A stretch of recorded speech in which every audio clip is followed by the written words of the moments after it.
is Rwanda.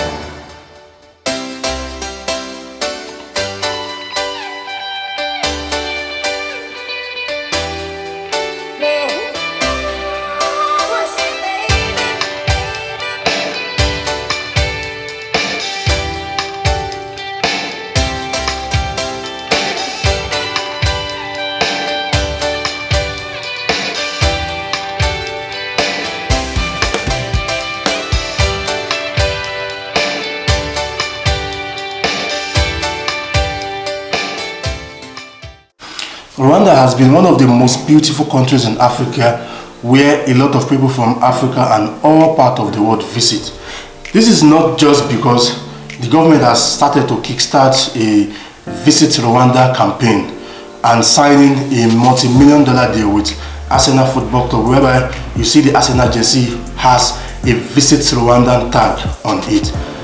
But because Rwanda has proven to be a country that has gone from a bad history, from a bad past, to one of the most beautiful places you can visit in the world. Rwanda shares territories with Burundi, Tanzania, Congo and Uganda in the East African part of Africa, and it is one of the most beautiful places in Africa you can ever visit. It has a very low corruption index, one of the lowest in the world, whereby in Rwanda everybody follows the rule and you hardly can find corrupt people. Even if you get corrupt people, they are severely punished for whatever kind of corruption they have done. And that is why almost everybody here in Rwanda follows the rule. Almost everybody here follows the rule and do whatever the government has commanded them to do. So that is why a lot of people visit Rwanda and they want to explore the country.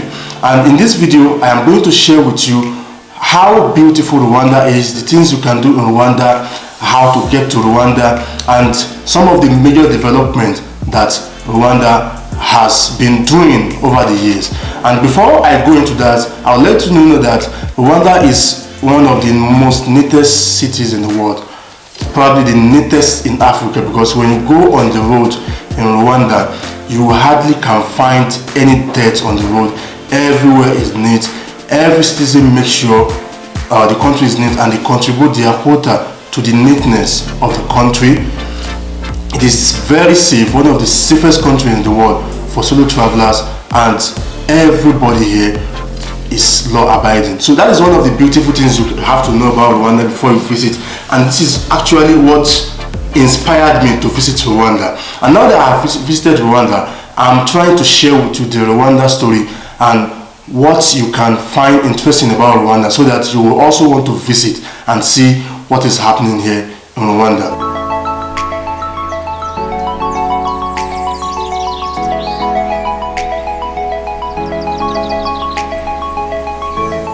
So let's talk about the places you would like to visit here in Rwanda. And the first place I would like to mention here is the Kigali Genocide Memorial. Kigali Genocide Memorial is a significant place in Rwanda, where in Kigali here, there are a lot of genocide memorial in Rwanda, but this is the most popular one, and it is in Kigali, where you get to see the remains of people who suffered death during the 1994 Genocide Memorial. The 1994 Genocide Memorial happened or started in April 1994 and it lasted for about 100 days, when the plane of the president was shot down and he died. And that marked the official beginning of the 1994 genocide, even though since 1990 there had been like a little occurrence of genocide whereby the Hutu killed the Tutsi. And naturally in Rwanda, let me say this, naturally in Rwanda, there is no Hutu or Tutsi. Everybody is a Rwandan and everybody speaks the same language. Everybody is from the same race, everybody is from the tribe. But when the colonial masters came in the early 19th century, they created a distinction between some people and they call them Hutu, and some others they call them Tutsi. So Hutu are about 85% of the population and they are the most powerful, and the distinction is majorly because of physical appearance and stuff like that. So we had the Hutu and we had the Tutsi, but in the real sense there is no Hutu or Tutsi. This is just created by the colonial master to create tribalism in the country. So when the colonial masters left in 1962, the Hutu, which is the most powerful tribe, got into power, and they've been in power for a very long time, thereby oppressing the Tutsi and denying them some of the basic and fundamental rights they should have access to. So this is a little story about what happened before the genocide. And then the genocide happened in 1994, and over 800,000 people were killed. It's a very sad story that a lot of Rwandans don't want to talk about, but then it is beautiful to see that Rwanda has grown from a country where a lot of bloodshed has happened, a lot of people were killed, a lot of family were wiped out, and a lot of bad things happened in the country, to become a country everybody in Africa and all over the world want to visit. And let me tell you, you have to come to Rwanda and see how a lot of people visit Rwanda, visit the genocide memorial and all these places. So a genocide memorial serves as a place where the remains of people that were killed during the genocide were buried. Not everybody was buried here because they could not find all the remains, all the bodies of people that were murdered during the genocide, but at least we have 250,000 people buried at the Kigali Genocide Memorial.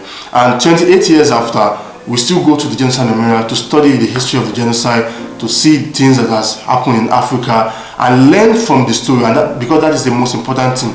You learn from all these bad occurrences so that everybody sees that tribalism, racism is not a very good thing to do. So one of the beautiful places that you would like to visit is the Kigali Genocide Memorial. You can visit the memorial anytime during the opening hours and have a glimpse of what the history of Rwanda before the genocide and after genocide has been. Another place I would recommend you visit when you visit Rwanda is the King Palace Museum, located in Nyanza, Rwanda. Nyanza is about 2-hour drive from Kigali, and it's a very nice city. It is regarded as the traditional city or the traditional heart of Rwanda, where the king of Rwanda, because Rwanda used to be a kingdom back then from the 12th century until 1962, when the colonial masters left the country and the country started a new way of government. So Nyanza is where the King's Palace is located. It's a very beautiful palace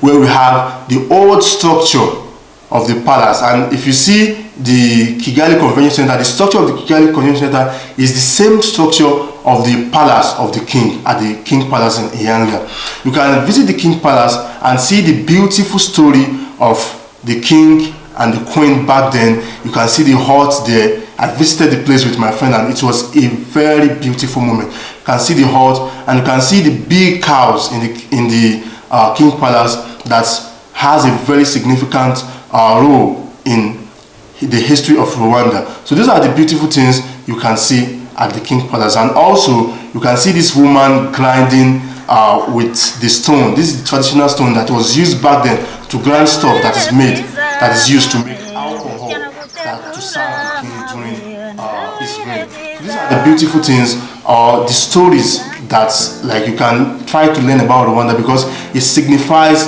the beautiful history of the people of Rwanda, where they used to come from, how they used to live, and how they got to where they are at the moment. So try as much as possible to visit this place, because you are going to see the beauty of Africa, the beauty of the African history, and everything you need to know about Rwanda back then in the days before the colonial master. Rwanda has the Rwanda airline that is its national carrier, and it is one of the biggest airlines in Africa at the moment, whereby a lot of people traveling from West Africa to Europe and other parts of the world take the Rwanda Air, and almost everybody coming to Rwanda uses this carrier. It's a very beautiful development about Rwanda, and it is one of the major sources of revenue for the country at the moment. So if you would like to visit Rwanda, I would recommend that you take the Rwanda Air so as to support the country and contribute to the beautiful things the government has been doing here in Rwanda.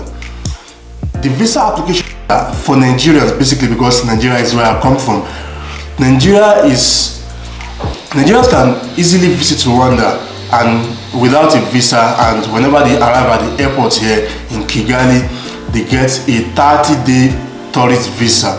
But if you like to extend that, you can visit an immigration office and extend that to 3 months for about $70. And there are other opportunities for business owners in Rwanda whereby you can have like a 6-month visa extended and later extended to 2 years visa if you like to start a business in Rwanda. So almost every country that visits Rwanda can visit without a visa, even though you have to like make some research, more research about this. But almost everybody, every country, or let me say everybody from every country can just come into Rwanda, book a flight, and when you get to the airport, you get all the visa processing that it's required for your country. But as for Nigerians and majority of the countries in the world, you can actually come in Rwanda and get a 30-day visa or stay for travelers. Another place I would recommend that you visit when you come to Rwanda is the Akagera National Park. It is located at the eastern part of the country and it is about 2 to 3 hours drive from the country's capital, Kigali.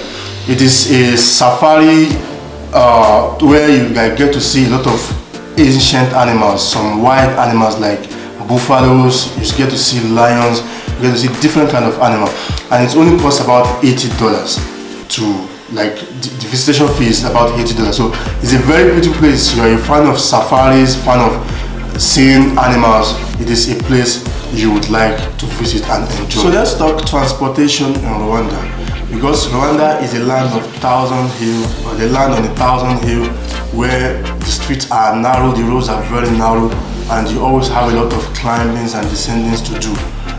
Most of the means of transportation, or let me say the applications you are used to in your country, let's say something like Uber, Bolt, do not work here. Here in Rwanda, you have to either use the motorbikes, which are very cheap and they are a very good means of transportation because they are fast and they can you can see a lot of views when you are on this bike. So it is usually very cheap and it is very common here, and it costs between, let's say, 50 cents to $2, something like that, something around that amount. So I think the maximum amount you can pay for motorbikes here, if you like travel a far distance here in Kigali, maybe like $3. So it's very cheap and it is very good for travelers, and with it you can be able to explore the city, see the beauty of the city, and get very nice views. And if you're a content creator, it will be very helpful because with it you can like hold your camera and have a lot of nice views, shoot videos and take very nice pictures. So it is very nice and it is very affordable here in Rwanda. But if you don't want to use that, you can as well use what we call Move by Volkswagen. It's something like Uber and it's very nice, and it costs between $15 to $25 to $30 depending on the distance of where you are moving to, and it's very nice, very neat cars and they are top notch. Also, there is an alternative to Move by Volkswagen, because Move is a little bit expensive, not everybody can afford it. So you can also use the Yego cabs. Yego cabs is like the traditional taxis that is cheaper than Move and is more expensive than the motorcycles or the motorbikes. So this usually costs between $10 to $20 depending on the distance you are going to in the city. So those are the means of transportation in Kigali, Rwanda, or let me say in Rwanda generally. Even though a lot of people use bicycles in the city, but I usually don't advise that, especially if you don't like know how to ride bicycles very well, because this place is a land on 1,000 hills. The roads are very narrow and they are very small, and you always have a lot of climbings and descending to do. So you have to be very careful. But then majority of the citizens here are used to it and they use it a lot. So it is a nice thing if you know how to do it, and if it is something you would like to try in Kigali, you are definitely going to enjoy it. If you are not a budget traveler like me and you have a lot of money to spend, one of the places I would recommend you visit is the one and only Gorilla Nest, located in the eucalyptus forest. The cheapest room in the Gorilla Nest is about $5,000 and the most expensive room there is about $25,000. It's the most expensive resort in Africa, and I'm very sure if you have the money, if you have what it takes to visit the place, it is a nice place you would like to visit with your family, your friends, and have fun. So this is one of the beautiful places you can visit in Rwanda, and it is the most expensive in Africa, and I'm very sure you will get value for your money if you visit the place. But for solo travelers, for budget travelers, this is definitely not for you at the moment. So it is a beautiful place, and it is a honor to share things like this, because you know, in Africa is usually tagged as a place where there is no development, no expensive things. But then now we have something like this that you can explore, and you can spend a lot of money there just to like contribute to the growth of Rwanda and Africa in general. Let's talk accommodation in Rwanda. If you visit Rwanda, one of the beautiful things you would like to do is get a nice accommodation. If you are a solo traveler, I would recommend you have some 3-star hotel like the 2000 Downtown Hotel Kigali, which is located at the city center and is very, very cheap for solo travelers. You can as well get some Airbnb depending on the capacity of the apartment you like. You can get an apartment here for $18, $20. Let's say a 1-bedroom apartment. And if you like to get an apartment that is much more expensive, like 2 to 3 bedroom, you can get it for $30 to $40 to $50 in a very nice and serene places. If you are not a budget traveler, you can as well look for expensive hotel, 5-star hotels like Hotel de Mille Collines, which is not just a beautiful hotel, but a hotel that has a history in Rwanda, because when the genocide happened in 1994, the hotel accommodated about 1,500 Rwandans that sought refuge in the hotel. So it's not just a hotel, a 5-star hotel, but also a hotel that has a very beautiful history in Rwanda. A visit to Rwanda is not regarded as a complete visit if you do not visit the beautiful Lake Kivu. Lake Kivu is a lake that lies between the border of the Democratic Republic of Congo and Rwanda. So in Lake Kivu, one part is Rwanda and the other part is Congo. Lake Kivu has a landmass or area mass of 2,700 kilometers square, and it is 400 feet deep.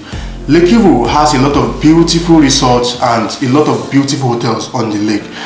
In Lake Kivu, you can get a hotel for like $250 and above per night. So it's a very beautiful lake, and when you get to Lake Kivu, you feel the serenity of the environment, the beauty of the water, and every beautiful thing you would like to like have fun and enjoy in Lake Kivu. Lake Kivu has a lot of islands, and I would like to mention that a lot of islands are on Lake Kivu, but I have like tried to identify a few of them. One of them is the Napoleon Island, which looks like Napoleon Hill. Like it has a structure of Napoleon. That's why it's called the Napoleon Island. And also in Lake Kivu, we have the Kings and Queen Island. It is like an island where you have the king at the side and you have its queen at another side, but they are like very close to each other. So those are the islands. Those are some of the islands that's on Lake Kivu. But generally, we have a lot of islands on Lake Kivu, beautiful ones, and you can, when you have a boat ride, you can like stay on the island, have fun there, take pictures, and do a lot of things. Those are the things I've been able to do in Rwanda, and those are the places I know you will enjoy visiting Rwanda. Thank you for watching this video to the end, and don't forget to subscribe to this channel so that you get content like this in the nearest future. Thank you.